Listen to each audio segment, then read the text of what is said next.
Shalom dan selamat pagi untuk kita semua. Selamat pagi. Kita akan Selamat pagi. kita akan memulaikan ibadah hari ini. Sebelumnya, mari kita berdoa dalam hati kita masing-masing.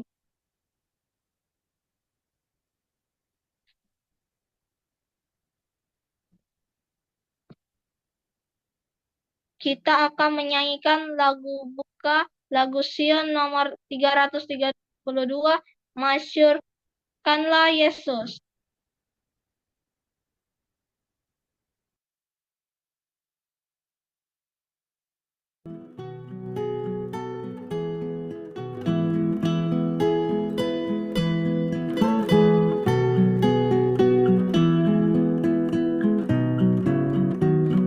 Masyurkanlah Yesus ke seluruh dunia dengan setia, bawa yang berduka, miskin, sakit, buta, agar disembuhkan oleh Yesus. Masyurkanlah Yesus ke seluruh dunia dengan doa, bawalah yang hilang, yang takut dan bimbang, agar dilepaskan dari dosa. Masyurkanlah Yesus ke seluruh dunia dengan kasih, hingga banyak jiwa lepas dari siksa, jadi umat Yesus selamanya.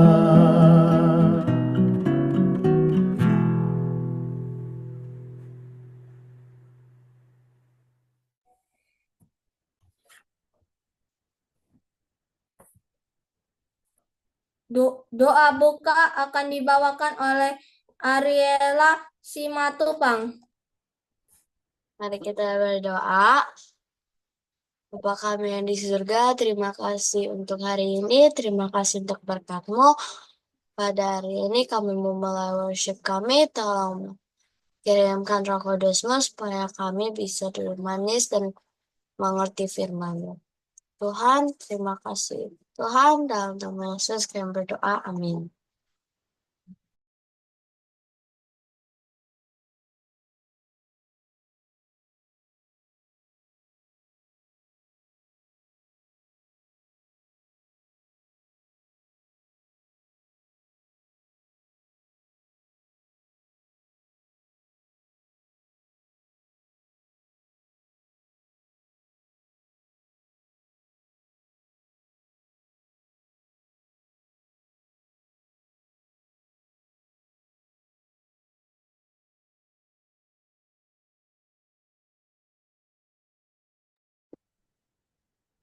Halo, Kevin.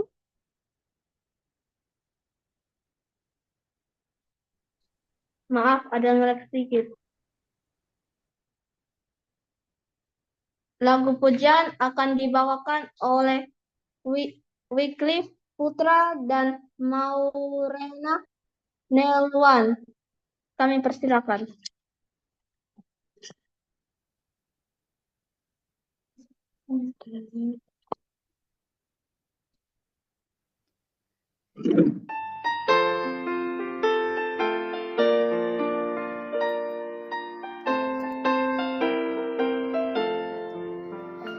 When the trumpet of the Lord shall sound, and time shall be no more, and the morning breaks eternal, bright and fair. When the safe of earth shall gather over on the other shore, and the roll is called up yonder, I'll be there. When the roll is called up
Terima kasih untuk lagu pujiannya. Selanjutnya kita akan berdoa kelompok, akan dibawakan oleh Miss Fritley.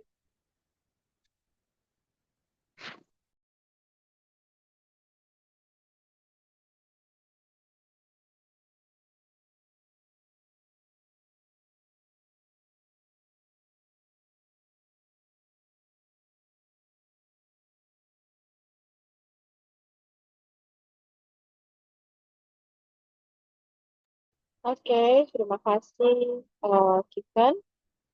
Terima kasih untuk lagu-lagu pujiannya yang baik sekali, puji Tuhan.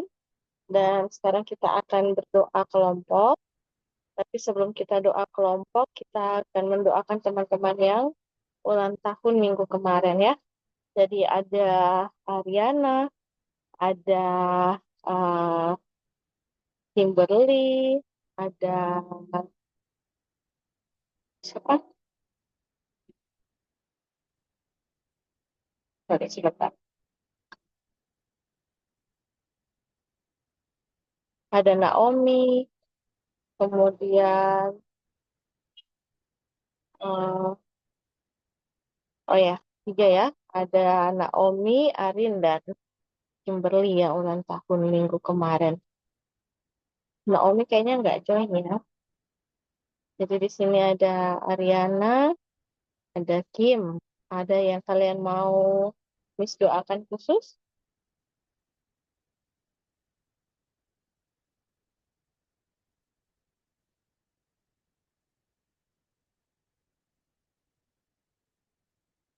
Ya, nggak ada? Miss, Ya, tolong doakan supaya sehat-sehat selalu. oke. Sama Miss, sehat selalu Miss. Oke. Oke, kalau gitu kita langsung berdoa ya. Mari kita berdoa. Tuhan Bapa kami yang kekal, Allah yang hidup, kami mengucap syukur berkat Tuhan menjadi bagian kami hingga saat ini. Kami mau mengucap syukur khususnya untuk teman-teman kami yang Tuhan sudah berkati dengan usia yang Tuhan sudah genapkan 1 tahun lagi. Untuk Naomi, untuk Ariana, dan untuk Kimberly. Bapak yang baik, Engkau mengenal anak-anak ini. Engkau tahu keberadaan mereka dan kerinduan hati mereka, bahkan cita-cita mereka. Hamba mau berdoa, Tuhan memberkati mereka dalam masa pendidikan, dalam pertumbuhan, dalam pergaulan mereka. Berikan mereka teman-teman yang baik, berikan mereka lingkungan yang akan menolong mereka untuk lebih mengenal dan mengasihi Tuhan. Sehatkan mereka selalu dengan kekuatan dan pertolongan Tuhan menjadi bagian mereka, sehingga mereka tidak akan terhalang untuk tumbuh kembangnya. Mereka menjadi berkat dimanapun mereka berada. Dan kasih setia Tuhan akan nyata lewat kehidupan mereka. Bapak, kami juga mau berdoa, Engkau mau menolong orang tua dan keluarga mereka masing-masing. Kiranya dapat Tuhan pakai untuk menolong mereka dalam pelayanan dimanapun mereka berada saat ini. Tuhan, kami mau mendoakan, biarlah Tuhan bantu supaya mereka juga bertumbuh secara rohani untuk semakin mengasihi Tuhan, dan biarlah suatu saat nanti mereka akan mencapai apa yang selalu menjadi cita-cita Tuhan bagi mereka. Terima kasih banyak Tuhan untuk kasih setiamu. Kami percayakan semuanya ini ke dalam tangan-Mu, kehendak-Mu yang jadi bukan kehendak kami. Dalam nama Yesus kami berdoa. Amin. Oke. Selamat ulang tahun sekali lagi untuk Kimberly, untuk Ariana, dan untuk Naomi. Tuhan berkati selalu ya. Terima kasih, Miss. Terima kasih. Oke, kita akan berdoa kelompok. Di sini Miss butuh bantuan teman-teman kakak-kakak yang sudah lebih besar. Ada Samaim, ada Venoya, ada Sarah, ada Geina. Apakah boleh bantu Miss untuk di breakout room? Boleh, Miss. Boleh, Miss. Oke. Venoya boleh? Boleh Miss. Sarah? Yang mungkin agak susah ya. Friendly boleh? Iya, boleh, Miss. Jadi ada beberapa yang bisa minta tolong untuk bisa bantu di breakout room seperti biasa. Kalian boleh yang pemimpin di breakout room boleh tolong adik-adiknya, teman-temannya untuk kasih usulan doa. Kemudian mereka boleh diarahkan untuk siapa yang akan mendoakan usulan-usulan doa itu, begitu ya. Dan kalau sudah selesai berdoa di breakout room, kalian boleh kembali ke main room. Kita akan lanjutkan dengan lagu tema dan renungannya. Untuk di room 1 akan sama-sama dengan Friendly. Di room 2 akan sama-sama dengan Venoya. Di room 3 akan sama-sama dengan Geina. Dan di room 4 akan sama-sama dengan Samain. Oke, selamat berdoa.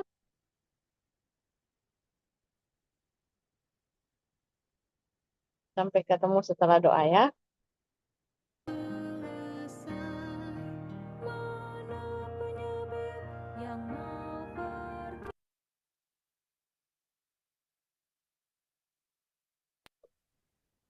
Sekarang kita akan mendengarkan lagu tema Ciptakanlah Kisah Yesus.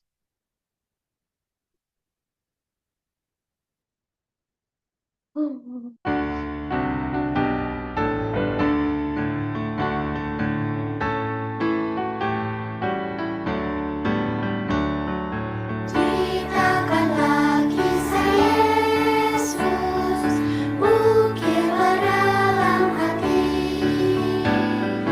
kisah indah sang penebus, indah tiada terperi. Ceritakan kidung malaikat menyambut juru selamat. Mulia Allah Maha Tinggi, damai di atas bumi. Ceritakanlah kisah Yesus, ukirlah dalam hati, kisah indah sang penebus, indah tiada terperi.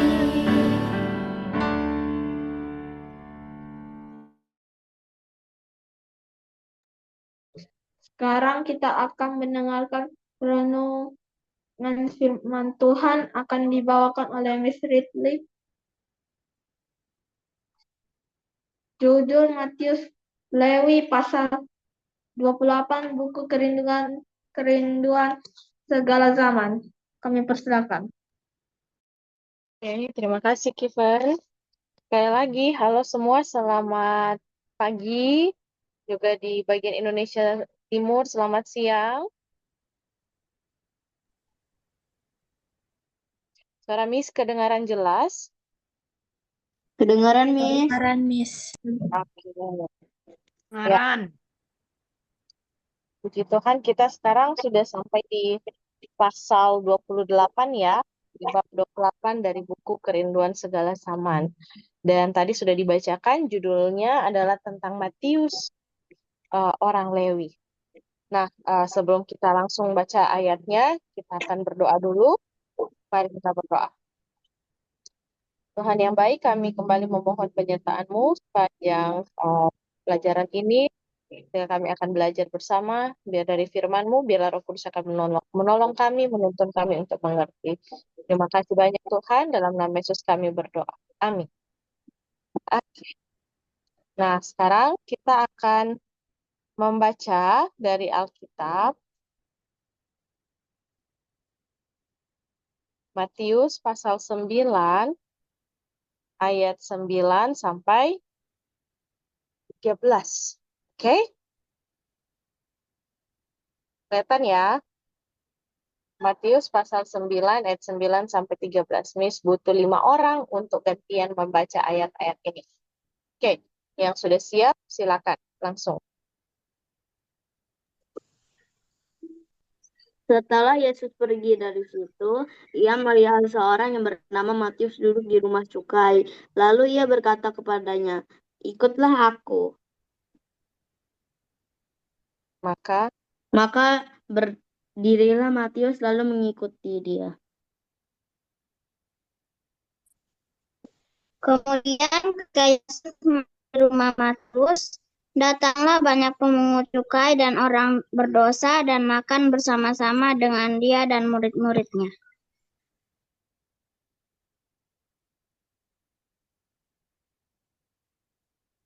Lanjut, siapa lagi?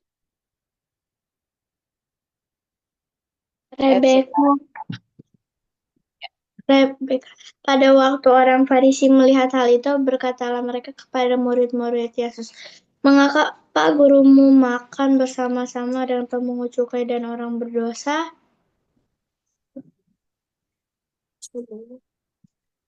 Yesus mendengarnya dan berkata, bukan orang sehat yang memerlukan tabib, tetapi orang sakit. Jadi pergilah dan pelajarilah arti firman ini. Yang kukehendaki ialah belas kasihan dan bukan persembahan. Karena aku datang bukan untuk memanggil orang benar, melainkan orang berdosa. Oke. Terima kasih semua yang sudah membacakan ayat ini. Jadi di sini jelas ya, Yesus memanggil Matius. Matius ini dia dibilang seorang pemungut cukai. Kalau dalam terjemahan bahasa sehari-hari, dibilang Matius ini adalah seorang penagih pajak. Dan dia punya kantor pajaknya sendiri. Nah, di zaman itu, seorang penagih pajak ini adalah orang yang dibenci oleh orang-orang Yahudi. Mereka dianggap pengkhianat. Kenapa? Jadi saat itu orang Yahudi sedang ada di bawah penjajahannya bangsa Roma. Dan pajak ini adalah seperti penindasan oleh orang Roma. Karena mereka harus bayar pajak dari yang cukup besar untuk mempertahankan milik mereka, misalnya dari pekerjaan atau ada rumah atau apapun itu yang ditanggungkan menjadi pajak, mereka harus bayarkan kepada orang Roma. Dan yang dipekerjakan untuk menagih ini bukan cuma orang Roma, tapi ada orang Yahudi sendiri, orang Israel sendiri. Nah, salah satunya adalah Matius. Nah, Matius ini dianggap pengkhianat karena dianggap memilih bekerja sama dengan orang Roma dan menindas bangsanya sendiri. Bukan hanya itu, di zaman itu juga banyak pemungut cukai yang mengambil keuntungannya sendiri. Jadi bukan cuma nagih buat dikasih ke orang Roma, tetapi juga mereka tagih juga untuk kepentingan diri sendiri. Jadi itu baik atau nggak baik sebenarnya? Enggak, Miss. Enggak ya. Jadi memang pada dasarnya orang-orang yang menjadi pemungut cukai ini dianggap atau penagih pajak ini dianggap sebagai orang-orang yang cinta diri, orang-orang yang hanya mencari keuntungan dirinya sendiri, berkhianat dengan bangsanya, bahkan dianggap berkhianat juga dengan Tuhan mereka ya, karena mau untuk bekerja sama dengan bangsa yang menindas mereka. Jadi Matius ini adalah orang yang bisa dibilang dibenci, dihindari, bahkan mereka dianggap murtad ya. Mereka dianggap murtad. Mereka dianggap sebagai orang-orang yang terjahat di dalam masyarakat ya. Dan waktu Yesus melihat Matius ya, Yesus tidak melihat dia sebagai seorang penagih pajak. Yesus melihat dia sebagai seorang yang hatinya sudah terbuka untuk kebenaran. Matius sendiri tidak menganggap bahwa dia akan dipanggil Yesus atau akan diterima Yesus, karena saat itu rabi-rabi aja benci sama dia ya, bahkan dia selalu dihakimi oleh para pemimpin agama Yahudi. Jadi dia pikir, Yesus juga sama, pasti Yesus juga nggak akan peduli dengan dia. Tapi ternyata Yesus lihat dia, dan Yesus panggil dia untuk mengikuti Yesus. Apa yang kita lihat di ayat sini? Yesus panggil, mari ikut aku. Apa yang Matius buat? Dia Dia ngikutin mengikuti. Yesus. Ya, Matius langsung berdiri dan mengikuti Yesus. Ingat waktu Yesus panggil murid-murid yang lain juga, Yesus panggil Petrus, Yesus panggil Andreas, ya. Mereka juga waktu Yesus panggil, mereka tinggalkan jalannya, tinggalkan perahunya, mereka ikut Yesus. Hari itu, waktu Yesus panggil Matius, Matius juga merespon dengan cara yang sama. Matius berdiri dan mengikuti Yesus. Berdiri dan mengikuti Yesus ini bukan cuma sekedar berdiri dan pergi gitu ya. Ingat ya, ini pekerjaan yang sedang dia lakukan. Dia sedang, ketika dia berdiri dan mengikuti Yesus, artinya saat itu dia sedang memilih untuk meninggalkan pekerjaannya. Nah, bayangkan ya, bayangkan pekerjaan yang selama ini bikin dia jadi orang kaya, bikin dia punya banyak uang. Sekarang di saat Yesus panggil, langsung saat itu juga dia tinggalkan. Pelajaran pertama yang kita dapat di sini adalah setiap orang dipanggil Tuhan dan setiap orang punya sesuatu yang harus dia tinggalkan demi mengikuti Yesus. Ya, dalam hal ini Matius dipanggil untuk meninggalkan kekayaannya. Kalau Petrus dan teman-temannya dipanggil untuk meninggalkan pekerjaan mereka yang mana hanya itu satu-satunya cara mereka bisa dapat uang untuk kehidupan mereka. Kalau Matius dipanggil untuk meninggalkan kekayaan yang sudah dia dapat, ya.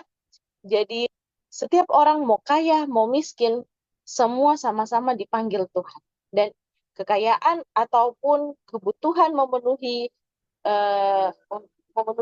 segala yang dia butuhkan dalam hidupnya dan keluarganya, itu adalah apa yang menjadi sesuatu yang harus harus langsung, bukan cuma ditinggalkan, tapi kita kasih kepada Yesus, ya. Tuhan yang tanggung jawab, gitu ya. Ya mungkin ini bukan tentang semua orang, berarti nanti bilang sama mama, bilang sama papa, Tuhan panggil untuk tinggalkan pekerjaan, keluar dari tempat kerja, nggak seperti itu ya. Ya, ada banyak cara Tuhan untuk memanggil orang dan pakai orang. Tapi dalam cerita ini, Tuhan lihat Matius punya hati yang terbuka kepada kebenaran. Dan apa yang Matius buat selanjutnya? Ayat 10 tadi bilang, waktu Matius pergi ikut Yesus, lalu Matius bilang, saya mau buat pesta di rumah saya. Jadi, Matius bukan hanya ikut Yesus, tapi Matius ajak Yesus jadi tamu karena dia buat pesta di rumahnya. Dan di pesta ini banyak orang yang dia ajak. Siapa aja mereka? Penagih pajak, kemudian orang-orang yang dianggap tidak baik oleh masyarakat. Ya, jadi orang-orang yang sudah tidak dianggap oleh masyarakat saat itu, para penagih pajak, orang-orang jahat yang sering dihakimi oleh pemimpin-pemimpin agama, mereka pergi ke rumahnya Matius, dan saat itu Yesuslah yang menjadi pembicara, menjadi tamu, ya. Dan Yesus berbicara kepada mereka. Kita harus ingat, Yesus bergaul dengan siapa saja, tapi Yesus tidak berkompromi dengan dosa, ya. Ini yang penting diingat. Yesus bergaul dengan orang-orang ini yang mungkin dalam kehidupan mereka buat pilihan-pilihan yang salah, yang melanggar perintah Tuhan, tetapi Yesus tidak Yesus berteman dengan mereka tanpa harus berkompromi dengan dosa atau kesalahan mereka. Yesus justru berbicara tentang kerajaan Allah, tentang kebenaran dan kasih Allah kepada mereka. Dan hasil dari pertemuan di rumahnya Matius ini ternyata bukan cuma saat itu, ya. Hasilnya adalah sampai nanti Yesus sudah naik ke surga, sampai ketika rasul-rasul berdoa dan mendapat kecurahan Roh Kudus setelah hari Pentakosta, 3.000 orang yang kemudian dibaptiskan atau menerima Yesus sebagai Mesias, di antara mereka adalah orang-orang yang tadinya datang dengar Yesus berbicara di rumah Matius. Ya, luar biasa cara Tuhan ya. Jadi kita pikir, oh Yesus cuma sekedar bicara dengan orang-orang penagih pajak dan orang-orang yang dianggap tidak baik. Bukan cuma itu. Pengaruh hari itu, apa yang Yesus bicarakan saat itu, ternyata berdampak di hati Matius dan orang-orang yang ada di tempat itu. Bahkan jauh sampai setelah Yesus sudah naik ke surga. Nah, ternyata ada orang-orang yang nggak senang. Siapa mereka yang tidak senang? Orang Farisi. Ya, mereka tidak senang dan orang-orang Farisi ini bukan bicara langsung ke Yesus, mereka langsung bicara kepada murid-muridnya.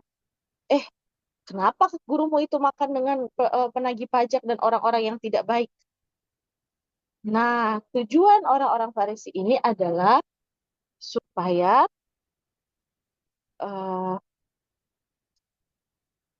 tujuannya supaya nanti murid-muridnya ini bisa bisa bisa meragukan Yesus dan kemudian akan meninggalkan Yesus. Tapi ternyata Yesus dengar pertanyaan ini. Lalu Yesus jawab apa? Orang yang sehat tidak butuh dokter. Yang butuh dokter orang apa? Orang yang sakit. Benar. Siapa di sini yang sakit dan ke dokter? Ada? Aku belum pernah. Oh, ada. Ada yang belum pernah, ada yang sudah pernah. Puji Tuhan yang belum pernah ke dokter. Dan ini Aku udah debat-debat. Oke. Nah, pelajarannya ini Yesus mau kasih ini jawabannya bukan hanya secara literal ya. Yesus punya maksud dari jawaban ini. Yesus mau kasih tahu adalah orang-orang yang dianggap jahat oleh orang-orang Farisi ini, para pemungut cukai atau penagih pajak ini, mereka justru adalah orang-orang yang menyadari dosa mereka, keberadaan mereka yang tidak ada harapan kalau tidak ada juru selamat. Bahwa mereka butuh juru selamat. Mereka butuh kabar baik tentang mereka bisa lepas dari dosa mereka. Jadi, Yesus tidak datang untuk orang-orang yang sudah merasa orang benar. Yesus tidak datang untuk orang-orang yang merasa sudah paling baik, ya, paling baik dan paling benar, yang sudah paling sempurna menurut kebenaran. Nggak butuh orang-orang yang sudah merasa baik, merasa benar, nggak akan butuh juru selamat. Justru orang-orang yang merasa berdosa, merasa sebagai orang yang jahat, adalah orang-orang yang membutuhkan juru selamat. Jadi itu yang Yesus mau kasih tahu ke orang-orang Farisi. Orang-orang Farisi merasa bahwa mereka ini sudah paling sempurna karena mereka menurut semua aturan-aturan hukum Musa, perintah-perintah yang Tuhan berikan, mereka anggap mereka sudah menjalankan itu dengan benar. Ya, sementara orang-orang ini adalah pelanggar semuanya, pelanggar hukum dan pembuat kejahatan. Jadi Yesus mau bilang justru karena mereka ini yang butuh untuk ditolong, diperkenalkan bahwa ada Tuhan dan Juru Selamat, bukan seperti orang-orang Farisi yang merasa sudah benar. Dan ayat selanjutnya dibilang di situ, yang Yesus mau adalah untuk menunjukkan belas kasihan. Jadi Yesus mau kasih tahu, bukan bentuk mereka punya upacara-upacara, korban-korban itu yang Tuhan inginkan ya. Memang betul Tuhan minta mereka untuk melakukan itu, tapi lebih daripada itu, Tuhan menguji hati, yaitu Tuhan lebih menyukai belas kasihan, ya. Dan di sini dikatakan, sebab aku datang bukan untuk memanggil orang yang menganggap dirinya sudah baik, melainkan orang yang dianggap hina oleh orang-orang lain. Ya, jadi harus diingat ya, yang paling menyedihkan justru orang-orang yang merasa sudah baik, yang merasa diri sudah begitu sempurna dan melihat orang lain itu buruk, melihat orang lain itu hina. Ya, itu justru ke posisi yang paling berbahaya. Karena Yesus tidak bisa tolong orang yang tidak merasa membutuhkan pertolongan Yesus. Ya, Yesus hanya bisa tolong orang yang memang datang kepada Yesus untuk meminta pertolongan. Tapi kalau sudah merasa baik, tidak butuh pertolongan, ya Yesus tidak bisa buat apa-apa. Justru mereka ini yang bisa saja hilang dan tanpa tahu bahwa mereka sebenarnya walaupun merasa sudah sempurna, mereka masih hidup dalam dosa. Jadi ada dua pelajaran ya yang kita dapat. Yang pertama, Tuhan panggil semua orang untuk membuat pilihan. Dan harusnya tidak ada yang lebih penting daripada pilihan untuk mengikuti Yesus. Yang kedua adalah Tuhan datang untuk menolong orang-orang yang merasakan kebutuhannya untuk juru selamat, merasakan kebutuhan untuk butuh Tuhan, bukan merasa sudah benar dan sudah baik dan menghakimi orang lain. Ya, itu pelajaran kedua yang kita dapat. Dan di sini masih ada sebenarnya teman-teman dari Yohanes Pembaptis yang ikut, ya. Jadi setelah itu pengikut Yohanes Pembaptis datang kepada Yesus, lalu mereka bertanya, kenapa kami dan orang-orang Farisi berpuasa sementara pengikut-pengikutmu tidak? Nah, apa kira-kira jawaban Yesus? Jawaban Yesus ini sederhanakan ya. Yesus mau memberitahu bahwa sebenarnya Yesus bukan tidak peduli dengan Yohanes Pembaptis. Yohanes Pembaptis adalah saudaranya sendiri ya. Tetapi Yesus mau kasih tahu bahwa saat ini Yesus adalah Mesias itu sendiri ya. Jadi untuk apa mau berpuasa sementara Mesias ada di tengah-tengah mereka. Dan justru Yesus mau kasih tahu yang lebih penting sekarang bukan tentang berpuasa, tapi bagaimana mereka bisa menerima kebenaran yang Yesus sampaikan. Ya, saat ini ketika Yesus ada di tengah-tengah mereka bukanlah kesempatan untuk berduka dan berpuasa, justru harusnya mereka membuka hati untuk menerima kebenaran yang Yesus sampaikan, menerima terang yang sedang Yesus sampaikan kepada mereka. Jadi saat ini Yesus sudah ada di bait suci ya, Yesus sudah ada di surga dan kita sedang dalam masa penghakiman. Artinya saat ini Yesus sedang menunggu siapa yang akan mempersiapkan diri untuk kedatangannya yang kedua kali. Yang Yesus minta adalah kita membuka hati dan mau mengikuti kehendak Tuhan, mau menurut kehendak Tuhan, ya. Pelajaran kita sampai di sini dan semoga 3 hal ini bisa kita ingat sama-sama ya.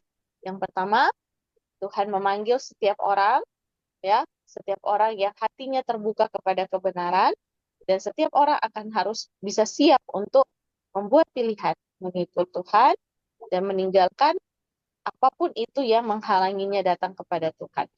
Pelajaran yang kedua adalah Tuhan datang untuk menolong orang-orang yang merasa membutuhkan juru selamat, bukan orang-orang yang merasa sudah baik dan sudah sempurna.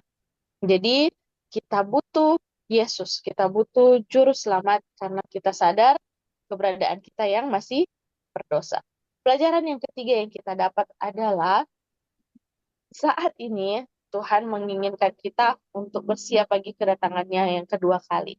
Ya, Yesus harus hidup dekat di hati kita ya, dalam hati kita, supaya kita tidak perlu berduka, kita perlu bersuka cita, karena bukan tentang kebiasaan-kebiasaan formalitas yang Tuhan nilai, tetapi hati yang mau selalu diubahkan, yang mau selalu menurut dan mencari Tuhan. Itu pelajaran kita hari ini. Semoga Tuhan memberkati. Terima kasih untuk renungan siang hari ini. Selanjutnya kita akan mendengarkan lagu tutup lagu Sion nomor 59, Tuhan jadikanlah lebih suci.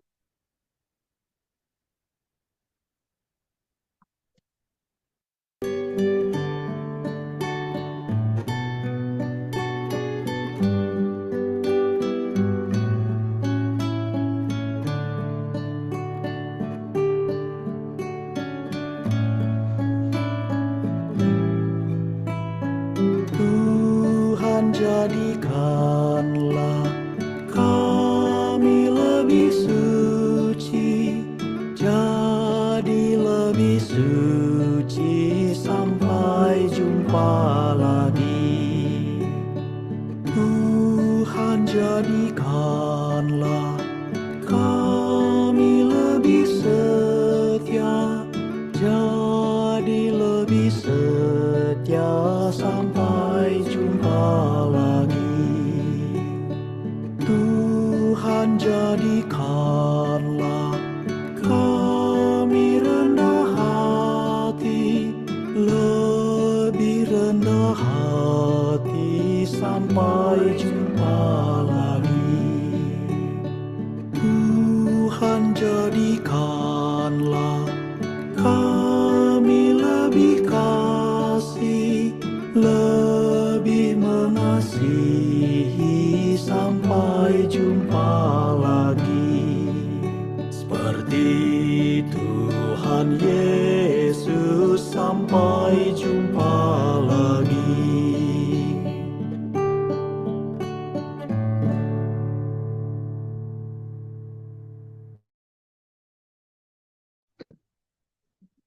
Doa tutup oleh Miss Ridley. Oke, kita berdoa. Ya Bapak, terima kasih banyak untuk pelajaran pada saat ini yang kami belajar bersama. Tuhan tolong mampukan kami untuk sanggup mengikuti Yesus dengan sepenuh hati dan tanpa mengkhawatirkan apa yang akan terjadi dalam kehidupan kami. Percaya bahwa ketika kami mengikut Tuhan, Tuhan akan bertanggung jawab atas kehidupan kami.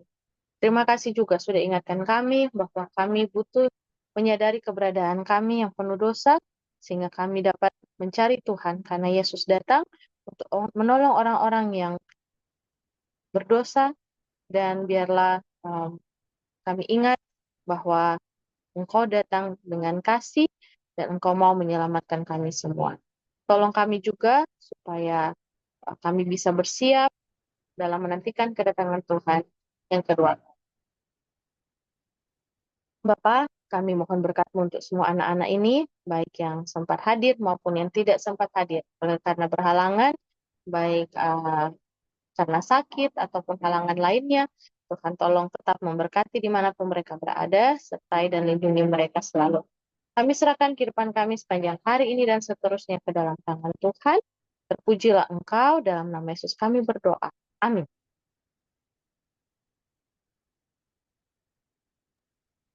Demikianlah ibadah kita hari ini. Terima kasih dan Tuhan memberkati. Pengumuman oleh Miss Ridley.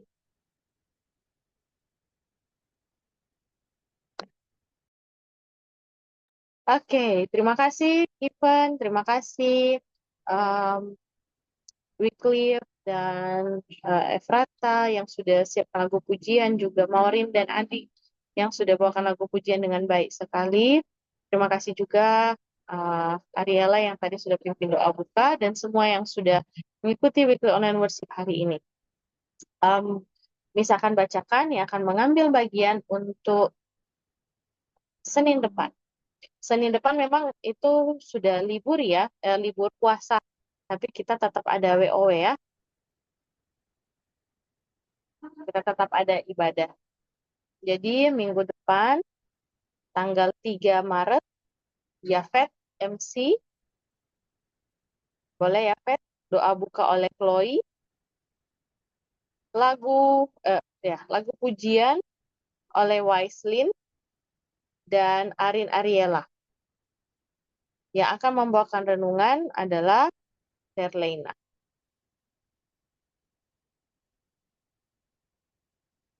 Itu yang akan mengambil bagian minggu depan ya.